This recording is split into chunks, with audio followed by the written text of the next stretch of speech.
The Hiding Place. Chapter 3. Karel. I met Karel at a party at the beach. Willam introduced him, and he shook hands with us one by one.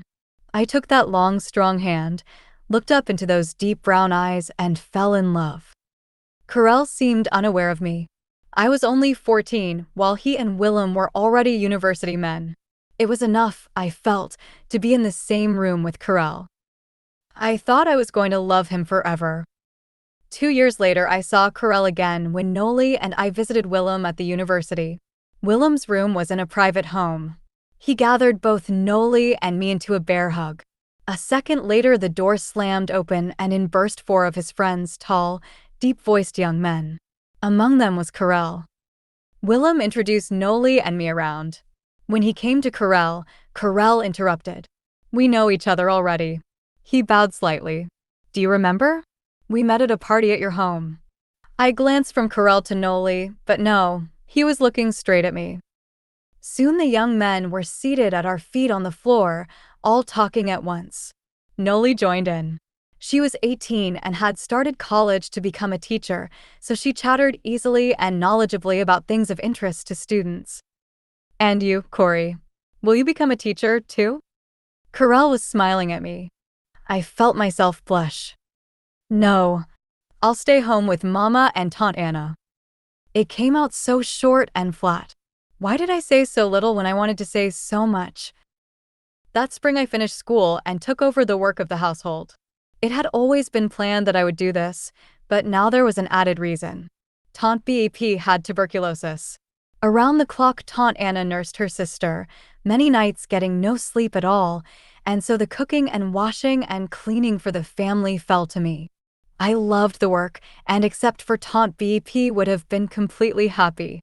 Over Tante Bep lay the shadow not only of her illness, but of her whole disappointed life.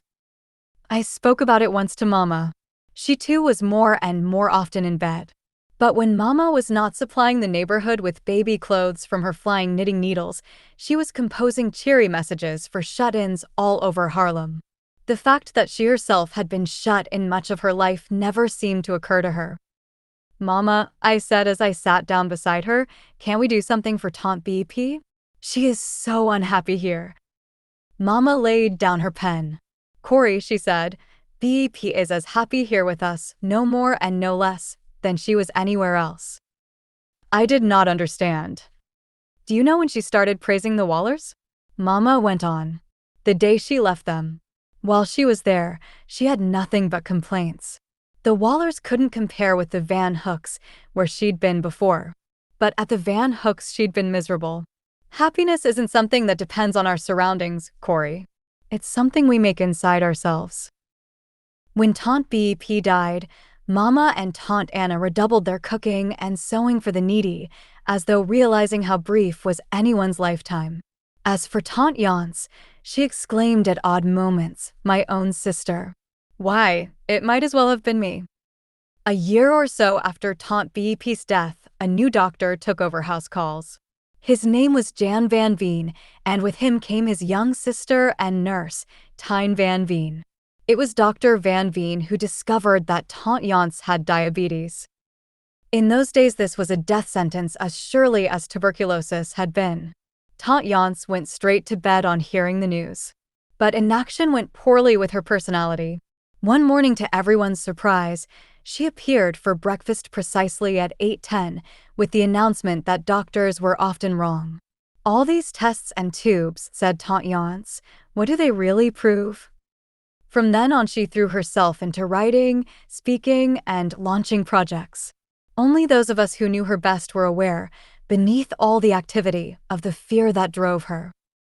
Her disease meant that each week a test had to be made to determine the sugar content of her blood, and this was a complicated process requiring either Dr. van Veen or his sister to come to the house. Eventually, Tine van Veen taught me to run the weekly test myself each Friday.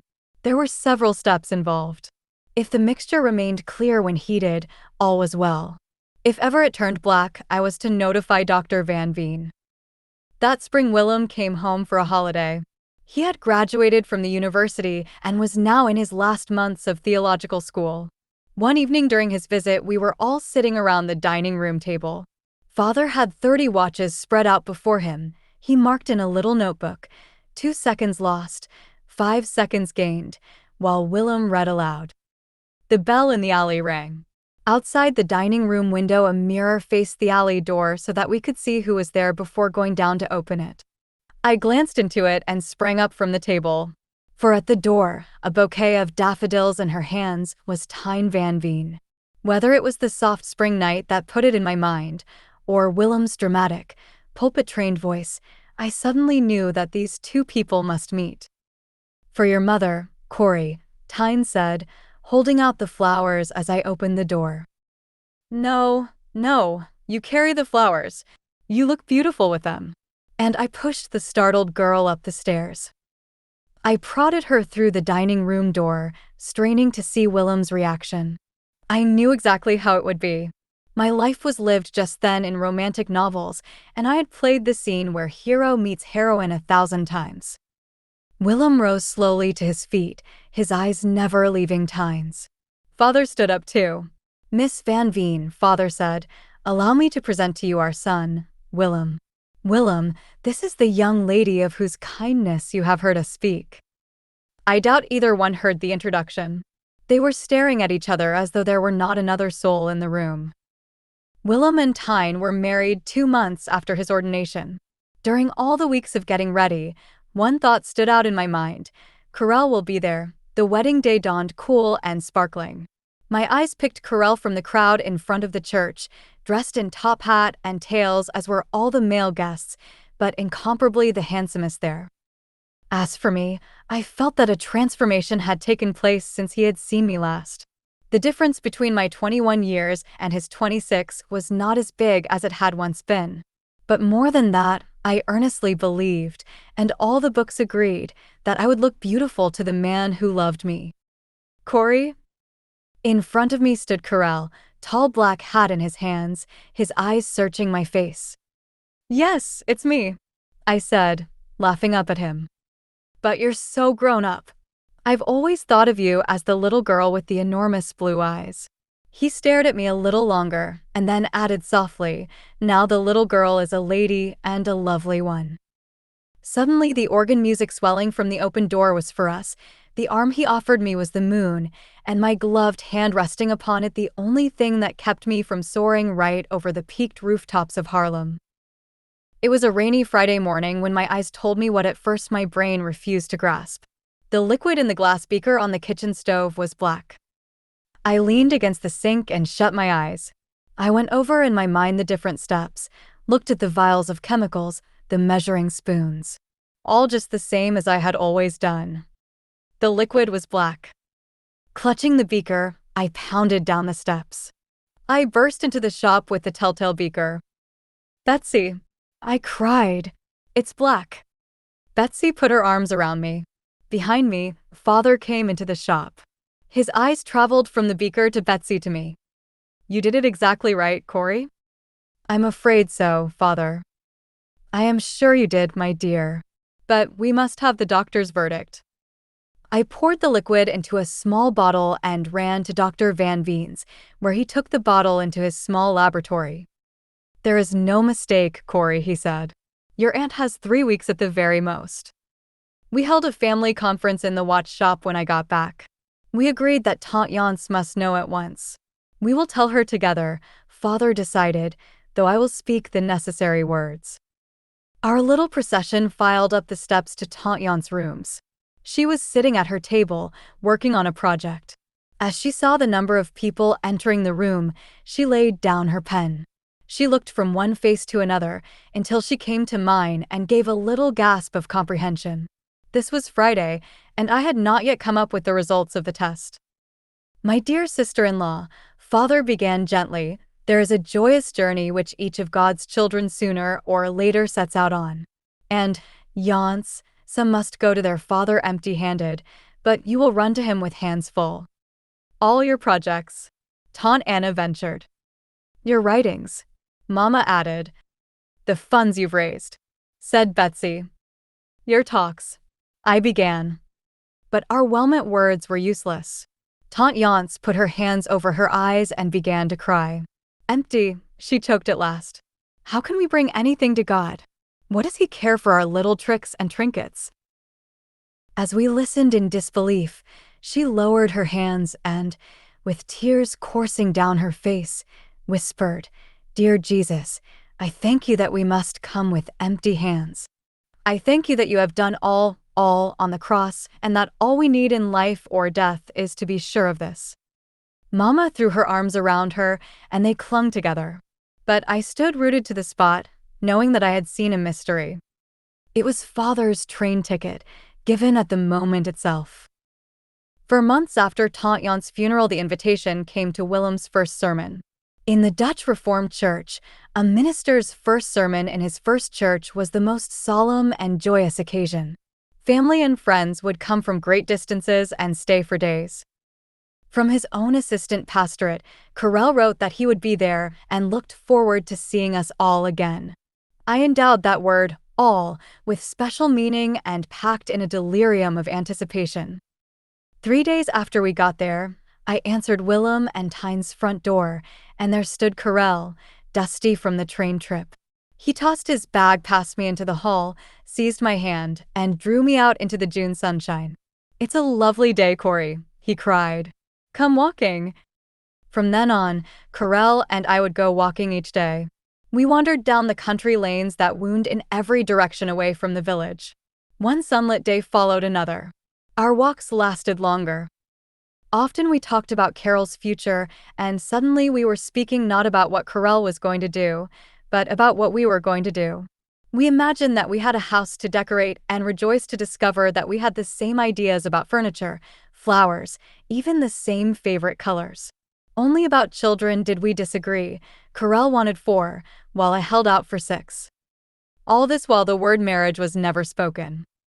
One day when Karel was out, Willam came to me with 2 cups of coffee in his hands. Tyne, with a cup of her own, was just behind him. Corrie, Willam said, handing me the coffee and speaking as though with effort, has Karel led you to believe that he is serious? Tyne finished his sentence. A blush set my cheeks burning. Why? Willam's face reddened too. Because, Corrie, this is something that can never be. You don't know Karel's family. They've wanted one thing since he was a small child. They've built their whole lives around it. Karel is too. Marry well, is the way they put it. But what about what Karel wants? He's not a child now. Willam fixed his eyes on mine. He will do it, Corrie. I don't say he wants it. To him it's just a fact of life like any other. At the university, when we'd talk about girls we liked, he'd always say at the end, of course, I could never marry her. It would kill my mother. The hot coffee scalded my mouth. I made my escape to the garden where there was hardly a flower that Karel and I had not looked at together that did not have a bit of our feeling for each other still clinging to it. Willam might know more than I did about many things, but not when it came to romance. Things like money, social prestige, family expectations, why, in the books they vanished like rain clouds. Karel left a week or so later, and his last words made my heart sore. Only months afterward did I remember how strangely he spoke them. We said goodbye outdoors, and if part of me was disappointed that he still had not proposed, another part of me was content just to be beside him. Suddenly he seized my hands. Corrie, write to me, he said pleadingly. Write me about the beach. I want to know everything. I want every detail of that beautiful, crumbling old house. Oh, Corrie, it's the happiest home in Holland. And so it was, indeed, when the others and I returned to the beach. It had always been a happy place, but now each event seemed to glow because I could share it with Karel. Every meal I cooked was an offering to him, each shining pot a poem, every sweep of the broom an act of love. His letters did not come as often as mine went singing to him, but I put this down to his work. The minister he was assisting, he wrote, had turned the parish calling over to him, and church members expected frequent visits from the clergy. As time went by, his letters came more seldom. I made up for it with mine and went humming my way through the summer and fall. One nippy November day, the doorbell rang. I flung open the alley door and there was Karel. Beside him was a young woman. She smiled at me. I took in the hat with its sweeping feather, the fur collar, the white-gloved hand resting on his arm. Karel was saying, "Corrie, I want you to meet my fiancé." I must have said something. I only recall how my family came to the rescue, shaking hands, taking coats, finding chairs, so that I would not have to do or say anything for the next half hour. Finally it passed. I managed to shake her hand, then Carol's hand, and to wish them happiness. Betsy took them to the door. Before it clicked shut, I was fleeing up the stairs to my own room at the top of the house. How long I lay on my bed sobbing for the one love of my life I do not know. Later, I heard Father's footsteps coming up the stairs. For a moment I was a little girl again, waiting for him to tuck the blankets tight.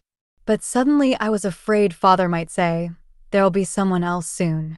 For in some deep part of me I knew already that there would never be anyone else. Of course he did not say the false, idle words.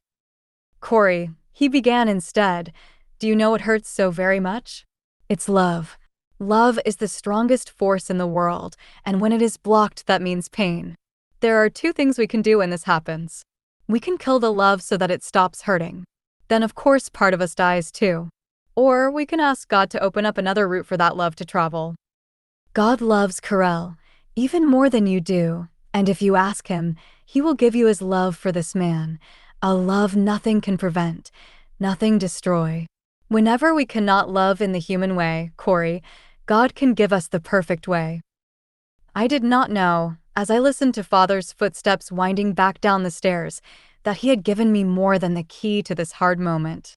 I did not know that he had put into my hands the secret that would open far darker rooms than this, places where there was not, on a human level, anything to love at all. But just then, my task was to give up my feeling for Karel without giving up the joy and wonder that had grown with it. So lying there on my bed, I whispered the enormous prayer. "Lord, I give to you the way I feel about Karel, my thoughts about our future. Oh, you know. Everything. Give me your way of seeing Karel instead. Help me to love him that way." Even as I said the words I fell asleep.